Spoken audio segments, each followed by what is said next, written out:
나는 올해 75입니다. 이름은 박옥순이고요. 지금은 혼자 살고 있습니다. 많은 분들이 이렇게 물어봅니다. 월 60만 원으로 어떻게 사세요? 그게 말이 되나요? 솔직히 말하면요.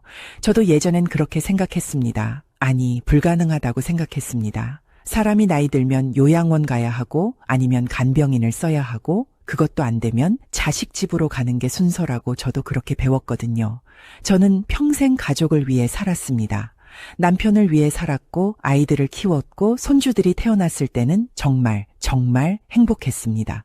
손주들이 제 품에서 잠들 때 그 작은 숨소리 따뜻한 천 그 무게감, 그때는요. 이 세상에 내가 꼭 필요하다는 느낌이 들었습니다. 그게 인생인 줄 알았습니다. 그러다 남편이 먼저 갔습니다. 정말 갑자기요. 아침에 일어나지 않더군요. 그날 이후로 저는 처음으로 진짜 혼자가 됐습니다. 큰딸이 말했습니다.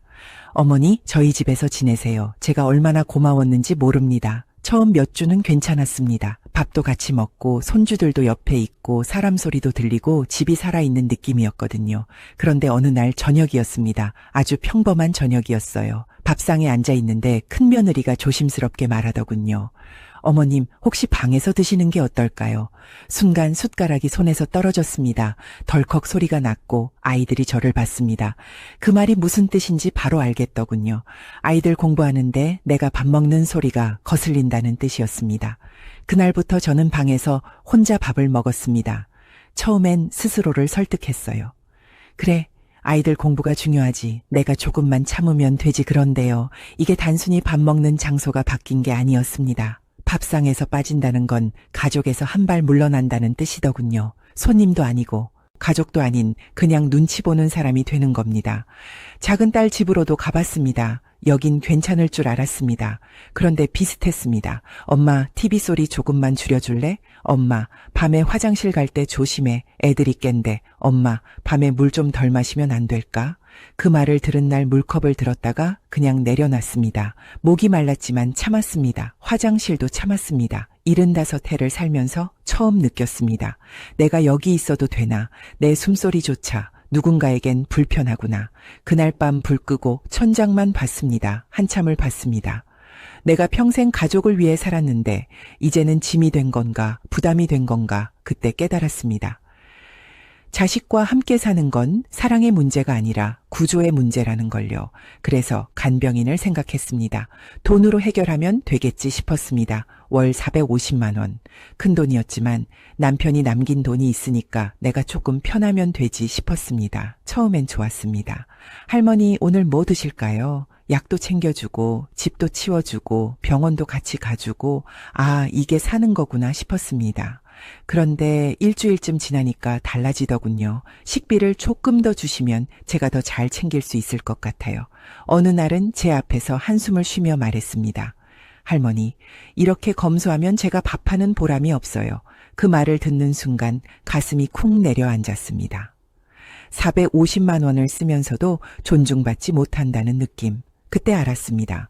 돈으로도 사람의 자리를 살 수는 없다는 걸요. 그래서 요양원을 알아봤습니다.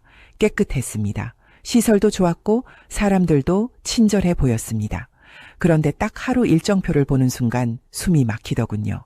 기상시간, 식사시간, 운동시간, 소등시간 모든 게 정해져 있었습니다. 내가 언제 일어나는지도 언제 밥을 먹는지도 언제 불을 끄는지도 내 선택이 아니었습니다. 거기서 나는 사람이 아니라 번호가 됩니다. 몇 호실 할머니 약 드실 시간입니다. 그날 집으로 돌아와 한참을 울었습니다. 그리고 처음으로 이런 생각이 들었습니다. 왜 나는 남들이 정해놓은 길만 따라가고 있는 걸까? 그날 밤에 저는 생각했습니다. 이상하다는 생각이요. 왜 노인이 되면 선택지가 이렇게 줄어드는 걸까? 자식집, 간병인, 요양원. 이 셋 말고는 아무도 다른 길을 이야기해주지 않았습니다. 하지만 이 셋을 하나씩 겪어보니까 공통점이 있더군요. 전부 나를 중심으로 돌아가지 않는 구조였습니다. 자식집에서는 내 생활 리듬이 아니라 아이들 스케줄에 맞춰야 했고, 간병인과 함께 있을 때는 돈을 쓰는 사람인데도 눈치를 봐야 했고, 요양원에서는 아예 선택권이 없었습니다. 그때 깨달았습니다. 문제는 사람이 아니라 구조라는 걸요. 그래서 주변을 보기 시작했습니다. 아파트 단지 벤치에 앉아있는 할머니들, 엘리베이터에서 마주치는 어르신들, 경로당 앞에서 담소 나누는 분들, 유심히 보니까 저랑 똑같은 얼굴을 하고 있었습니다. 외롭고 불안하고 어딘가에 속하지 못한 얼굴. 그래서 어느 날 용기를 냈습니다. 엘리베이터에서 만난 분에게 말을 걸었습니다. 혼자 사세요? 그분이 잠깐 망설이다가 고개를 끄덕이더군요. 저도 혼자예요. 그 말 한마디에 둘 다 웃었습니다. 그 웃음이 얼마나 오랜만이었는지 모릅니다. 며칠 뒤 커피를 한 잔 했습니다. 그분도 요양원은 절대 가기 싫다고 했고 자식 집에서는 눈치가 보인다고 했고 밤이 제일 무섭다고 했습니다. 저랑 똑같았습니다. 그 다음에는 또 다른 분이 합류했습니다. 또 다른 날엔 또 한 분이 왔습니다. 5명이 되었습니다. 나이는 다 달랐지만 상황은 놀라울 정도로 같았습니다. 그때 누군가 말했습니다. 우리 같이 살 수는 없을까? 처음엔 다들 웃었습니다. 말이 안 된다고 생각했죠. 하지만 웃음이 멈추고 나니까 다들 조용해졌습니다. 그리고 아무도 부정하지 않았습니다. 그 말이 머릿속에서 떠나질 않았거든요. 같이 산다. 자식처럼, 부부처럼 누군가의 보호를 받는 게 아니라 동등하게 서로를 존중하면서 같이 산다. 그날 집에 와서 잠을 거의 못 잤습니다. 무서웠거든요. 새로운 길은 언제나 무섭습니다. 하지만 기존의 길로 가는 게 더 무섭다는 것도 이미 알고 있었습니다. 그래서 하나씩 정리하기로 했습니다. 누구도 희생하지 않는 구조, 누구도 눈치 보지 않는 구조, 아프면 바로 쉬어도 되는 구조, 돈 때문에 존엄을 잃지 않는 구조. 그게 가능할까? 그 질문에서 모든 게 시작됐습니다. 처음부터 같이 사는 건 솔직히 겁이 났습니다. 그래서 우리는 아주 작은 것부터 시작했습니다. 같이 사는 게 아니라 같이 먹는 것부터요. 월요일, 수요일, 금요일, 일주일에 3번만 밥을 같이 먹자고 했습니다. 누구 집이든 상관없고 번갈아 가면서 하자. 힘들면 국 하나만 있어도 된다. 그 약속이 모든 걸 바꿨습니다. 혼자 먹을 때는 똑같은 반찬도 입에 안 넘어갔습니다. 김치찌개를 끓여도 숟가락이 잘 안 갔고 밥이 남았습니다. 그런데 같이 먹으니까 이상하게 맛이 있더군요. 이 된장국 맛있네. 누가 끓였어? 그 말 한마디에 웃음이 나왔습니다. 웃음이 나오니까 말이 나왔고 말이 나오니까 마음이 열렸습니다. 그날 처음으로 각자의 이야기를 했습니다. 누군가는 밤에 혼자 있는 게 제일 무섭다고 했고 누군가는 쓰러지면 누가 알까? 그게 제일 두렵다고 했고 누군가는 자식한테 전화하는 것도 이제는 눈치가 보인다고 했습니다. 그 얘기를 들으면서 이상하게도 덜 외로웠습니다. 나만 이런 게 아니구나. 나만 약해진 게 아니구나. 그 다음으로 한 건 병원을 같이 가는 거였습니다. 이 나이 되면 병원 가는 게 괜히 겁납니다. 혹시 큰 병은 아닐까? 의사가 뭐라고 하면 혼자 감당할 수 있을까? 그런데 같이 가니까 달랐습니다. 의사 선생님, 이 약은 밥 전에 먹는 건가요? 한 사람이 물으면 다 같이 들었습니다. 약사 말도 이제는 놓치지 않았습니다. 그리고 놀라운 게 있었습니다. 병원비가 줄었습니다. 왜냐하면 서로 얼굴을 보니까 이상한 걸 빨리 알아챘거든요.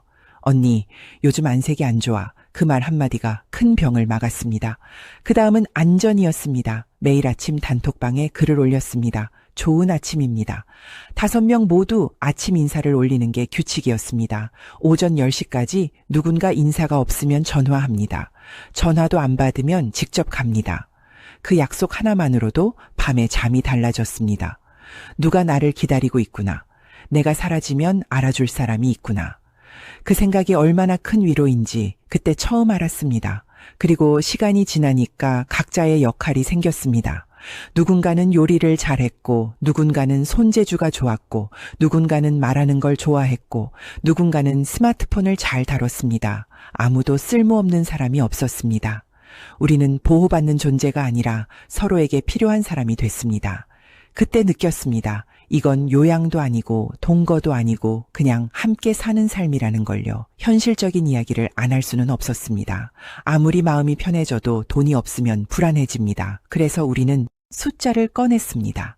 각자 얼마 쓰고 있는지, 얼마가 최소인지, 얼마까지 가능한지, 혼자 살 때를 먼저 계산했습니다. 식비 40만 원에서 50만 원, 공과금 15만 원에서 20만 원, 생필품 10만 원에서 15만 원, 아무리 아껴도 한 달에 65만 원에서 85만 원. 거기에 병원비, 약값, 예상 못한 지출까지 생기면 숨이 막혔습니다.